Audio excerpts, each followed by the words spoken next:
Hello বন্ধুরা, কেমন আছো তোমরা? এই যে দেখতে পাচ্ছ আমার অ্যানিভার্সারি। এটা ছিল ছোটোখাটো একটা প্রোগ্রাম, ঘরের সবার ঘরের লোকজনদের নিয়েই করা। আর এই যে তোমরা দেখতে পাচ্ছ, এই কেকটা আমি মেক করেছি।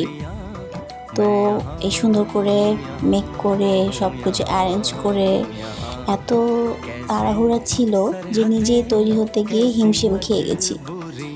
তো বাট নিজেকে একটু অগোছালো লাগলেও পার্টিটা কিন্তু আমাদের ভালোই হয়েছে। যারা যারা আমাদের পরিবারের সদস্য, সবাই আমাদের রিলেটিভ এসছেন, সবাই আর কি খুশি হয়েছে, মজা করেছে।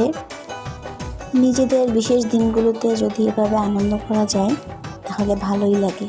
একা একা তো অনেক কিছুই করা যায়, ঘোরা যায়, কোনো জায়গায় সেলিব্রেট করতে যেতে পারতাম, বা এই টাকাটা আমরা অন্যভাবেও খরচ করতে পারতাম। আমার কেন যেন মনে হয় পরিবারের সদস্যদের ছাড়া কোনো আনন্দই আনন্দ না। নিজেদের লোকদের নিয়ে আনন্দ করা, এই যে আমাদের বাবুটা দৌড়াদৌড়ি করছে, অনেক খুশি হয়ে যাচ্ছে, এটাই আর কি। জীবনে কি আর আছে, কষ্ট হলেও দিন শেষে ভালোই লাগে সবাইকে নিয়ে একটু খাওয়া দাওয়া, একটু মজা, আড্ডা।